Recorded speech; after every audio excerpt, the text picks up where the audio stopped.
começar falando de reforma tributária, Reinaldo Azevedo. Lula está Vamos lá. certo de comemorar, ele diz que é um passo fundamental para o nosso país. Você acha que essa reforma tributária vai mudar o Brasil de certa maneira? Vai trazer coisas boas? O que o brasileiro pode esperar dessa reforma tributária que vai entrar em vigor daqui a alguns anos só, né?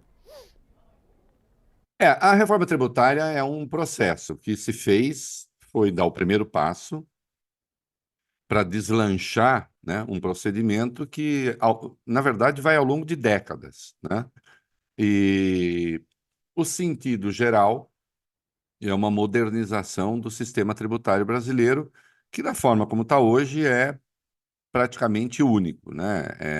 Enfim, há países com bagunça tributária maior do que a nossa, mas também tem bagunça institucional maior do que a nossa, é, bagunça em outros níveis, na esfera administrativa. Quer dizer, um país razoavelmente organizado, uma grande democracia, e o Brasil é uma das maiores democracias do mundo, o nosso sistema é único. Então, a criação do imposto sobre valor agregado é o que há de mais moderno e testado mundo afora no que diz respeito à tributação, e o Brasil toma a primeira providência para sair disso.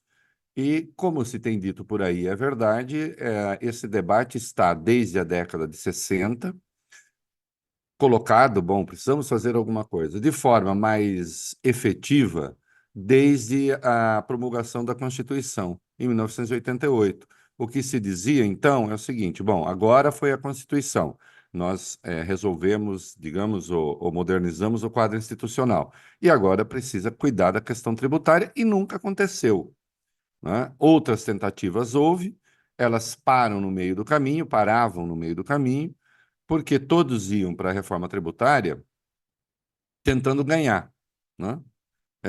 Então, a União queria ganhar, as unidades federativas queriam ganhar, né?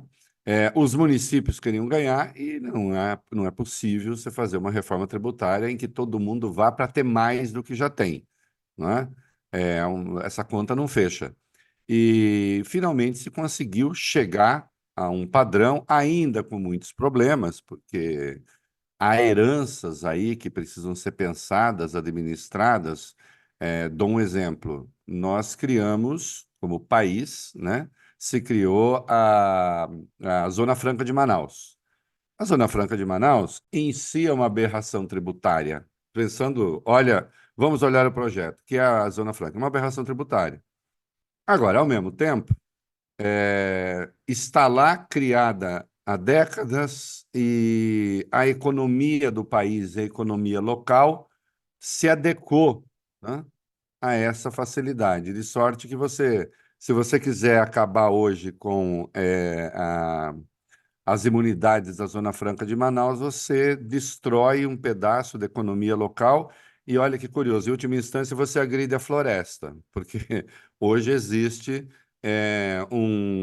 vasos comunicantes, né, do ponto de vista das escolhas econômicas, entre a preservação da floresta e a Zona Franca de Manaus. Obviamente, se você acabar com a Zona Franca, você estará estimulando indiretamente a devastação ambiental, né? Porque, insisto, o ecossistema ali agora existe com a Zona Franca. Então, precisa tomar muito cuidado. Esses cuidados foram, no geral, tomados. É claro que tem muita coisa ali que precisaria rever e não sei o quê, mas isso se vai fazendo ao longo do tempo. Agora, fundamental, vai se criar o imposto sobre valor agregado, e isso significa desoneração de consumo, né? Então, para o consumidor será bom para o crescimento. O país espera por isso há muito tempo.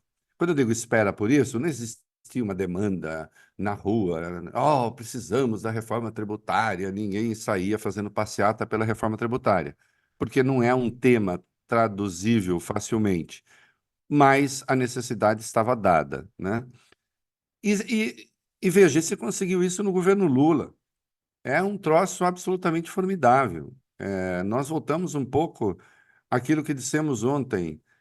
Quem olhasse de fora diria, não vai dar.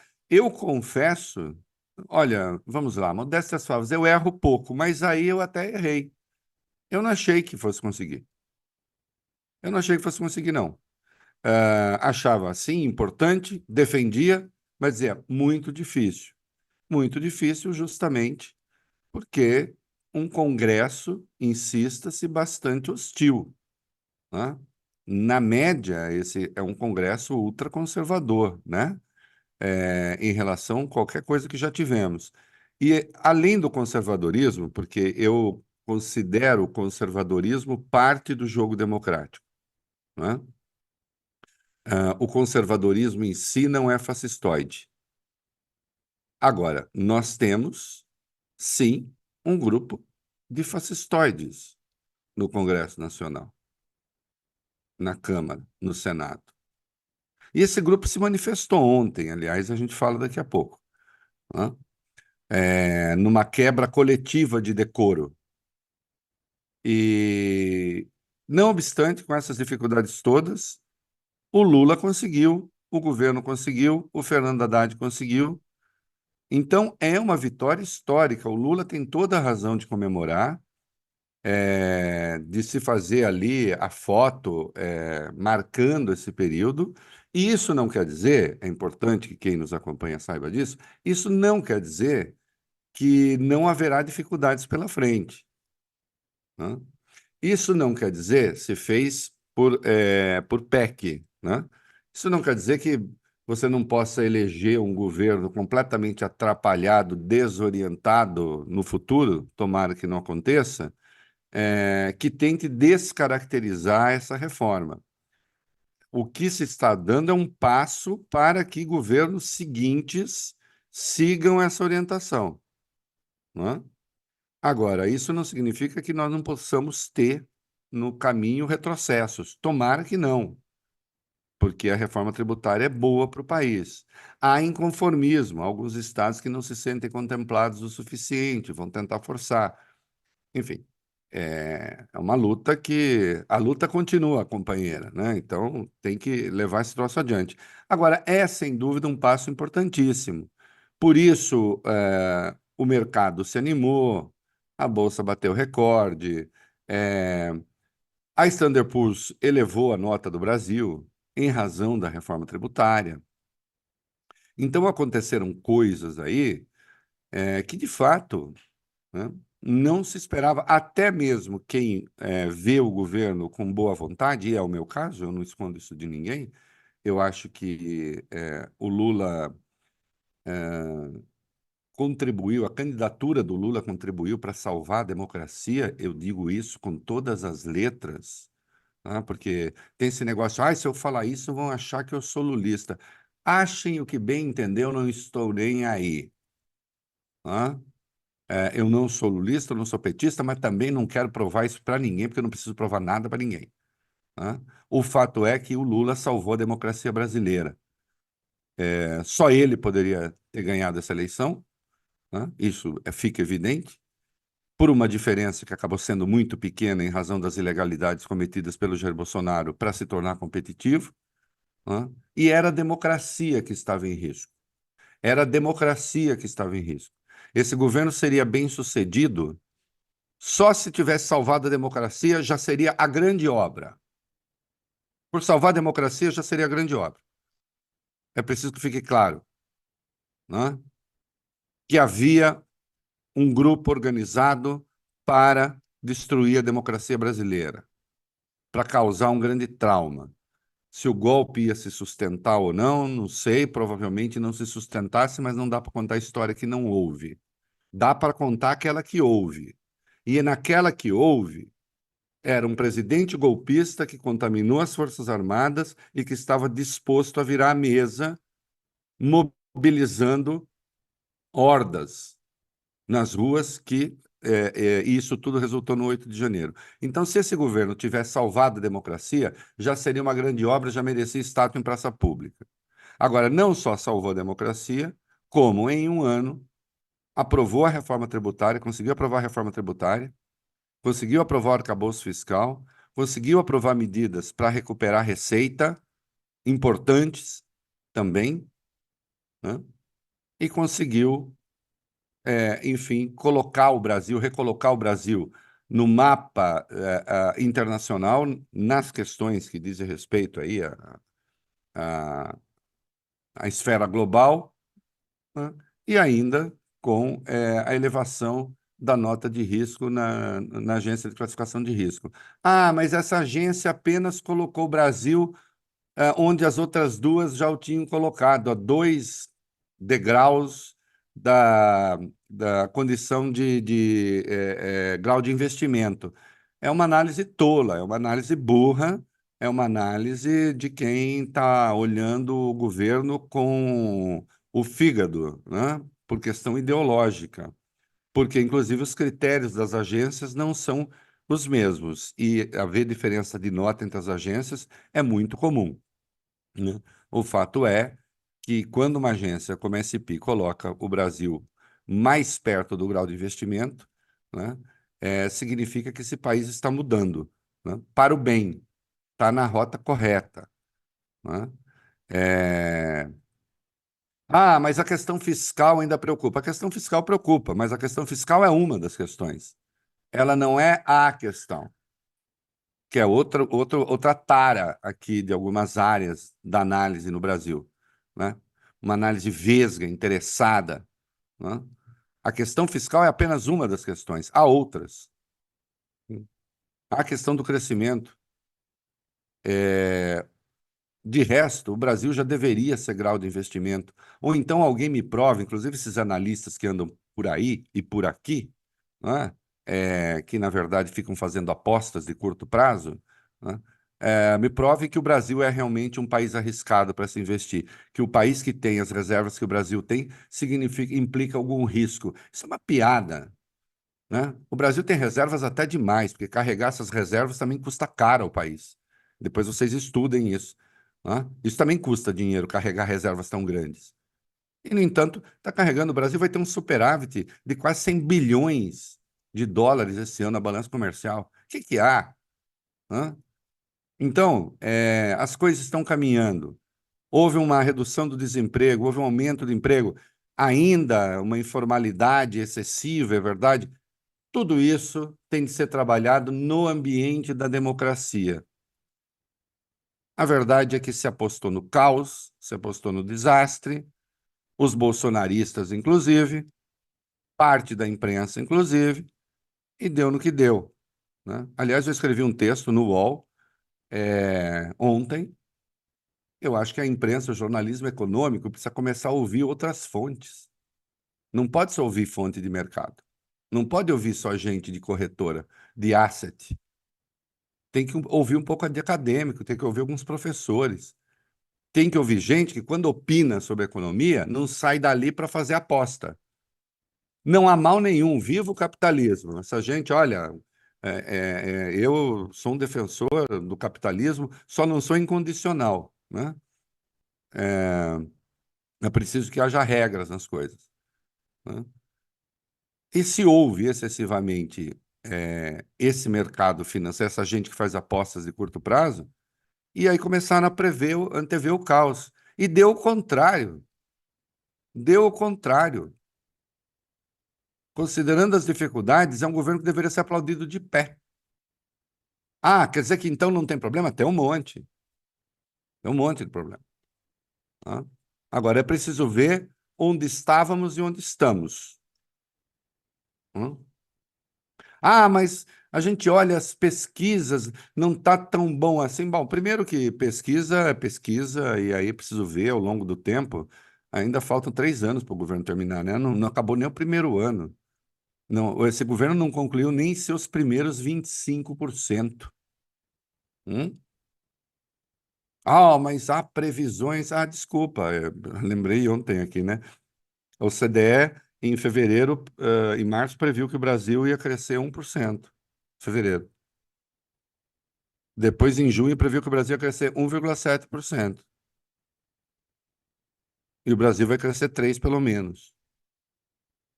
Que a autoridade tem para fazer previsão até 2047. Ora, vá catar coquinho. E foi um momento importantíssimo para a economia brasileira, um momento importantíssimo para a democracia brasileira, e se revelou quais são os atores que estão no jogo.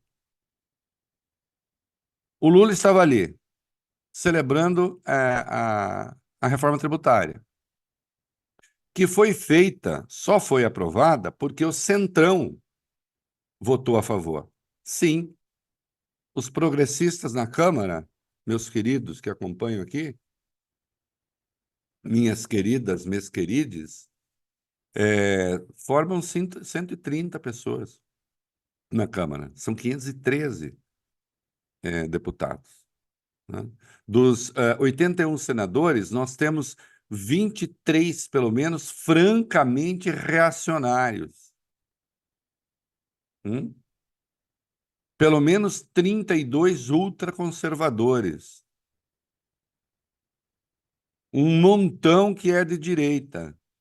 Progressistas ali, como se diz, coisa de 14, 15.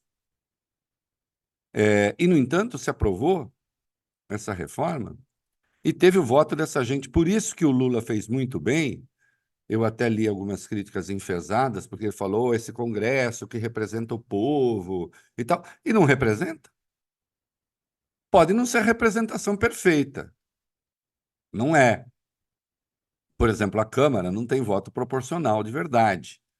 Não é? Não tem voto proporcional de verdade. É claro que um cidadão de Roraima vale muito mais do ponto de vista da representação do que um de São Paulo. Mas se você vai fazer a representação proporcional, aí os estados, como São Paulo, por exemplo, teriam um peso gigantesco. De qualquer modo, tem o Senado já para equilibrar. Não seria errado a representação perfeita. Mas, de qualquer modo, é a regra que tem. Se for o caso, precisamos mudar essa regra, mas foi a regra que saiu da Constituição, depois atualizada ali, na questão da proporção dos estados, mas é o que temos. E com esse Congresso se conseguiu fazer. E só se negocia com o Congresso assim se houver habilidade, porque senão não se negocia nada. Não é? E olha o quanto se avançou. E se avançou por quê? Porque havia proposta, havia projeto. Eu pego o governo Bolsonaro. O que é que aconteceu? O que é que se avançou no governo Bolsonaro? O que é que houve de significativo no governo Bolsonaro? Ah, houve pandemia. Não, não foi a pandemia. Teve a chance depois, né? E não aconteceu. Não aconteceu porque você tinha um cara que estava preocupado da golpe de Estado. Em comprar o Congresso com emenda, facilitando o troço das emendas, a tal de emenda de relator e não sei o quê, e entregou o país. O que o Lula está fazendo adicionalmente ainda é tentar recuperar a governabilidade para a presidência da República. Embora seja difícil, porque esse Congresso hoje, ele governa também. Né? Ele vai ter mais dinheiro do que o PAC vai ter. Entende? Ah, quer dizer que vai ter mais dinheiro do governo federal? Não, não é bem assim. Você tem os recursos de custeio dos ministérios e tal. Agora, no que concerne investimento, olha as dificuldades que estão criadas. E ainda assim estamos avançando, né? Se você tivesse que Porque dar há uma, habilidade política. se você tivesse que dar uma nota para o governo Lula nesse primeiro ano, de 0 a 10, qual seria? Para o governo Lula, dou nota 8. Para o Lula, dou nota 11. 8 para o Hum? governo, para o Lula 8 11.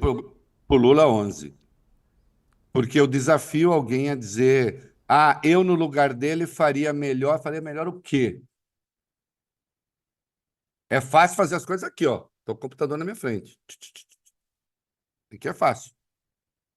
Agora, coloque, insisto, coloque tudo isso no. Lembra o bolo que eu falei ontem? Coloca isso para fazer um bolo para ver se sai. Vai ficar solado, vai ficar furado no meio, vai ficar encruado, né? Não vai dar certo. E, no entanto, as coisas estão caminhando. Né? Então, no dia 8 de janeiro, no dia 9 de janeiro, o Lula estava diante do indeterminado, que vai acontecer depois daquilo que se viu, né?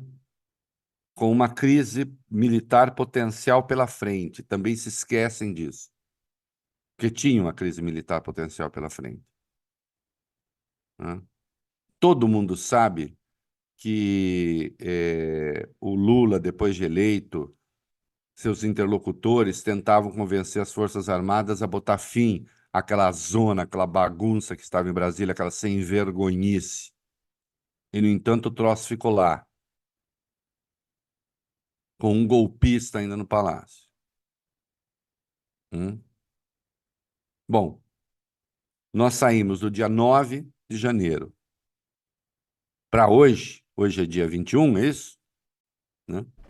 Saímos do dia 9 para o dia 21 de dezembro e nós não temos mais problema militar. Nós não temos problema com o Supremo, ou sei lá o quê, porque o outro vivia as turras com o Supremo, com o TSE. Né? A democracia é plena. Sim, nós temos um Congresso ainda mais empoderado, mas é com ele que o Lula tem de lidar, porque lida-se com o Congresso que se tem, não com aquele que se quer, aos limites do real, né? Aos limites da realidade. Né? E a pauta avançou. E avançou muito mais do que se imaginava. Eu, eu, eu posso ter uma coleção de artigos guardados de gente mangando do Haddad quando ele falou que ele ia atrás de receita. Né? Aqueles que só acordam, estão um pouquinho enfesados, um pouquinho tristes, né? E aí, então, vamos botar o nosso fel, já que eu tenho que fazer o figurino do jornalista implacável. Ok, bonitinho e tal. Né? Mas o fato é, errou, induziu leitores, telespectadores, internautas a erro, alimentou os fascistoides com esse negócio, do vai dar tudo errado, né? Que é tudo que eles queriam. E estava tudo errado. Não é que estava um pouco errado, estava completamente errado, 100% errado. Né? Por quê? Porque lê o mundo com a ideologia, não lê o mundo com os fatos. É preciso se ater aos fatos. Né? Eu opino muito, mas eu opino em cima de fato. E você sabe que a opinião que é dada em cima do não fato é uma fake opinion, né? Eu Mais adorei grave, esse termo que é você mais criou, é muito grave, bom, fake opinion. é mais grave do que fake news. Vamos para É mais grave, porque a fatos. fake opinion o sujeito quer botar uma chancela, sabe? De Sim. um peso intelectual na opinião errada, na opinião sobre o fato que não existe. É a Né? distorção da realidade que está acontecendo e às vezes É. até pela própria imprensa e por alguns, o que é muito triste.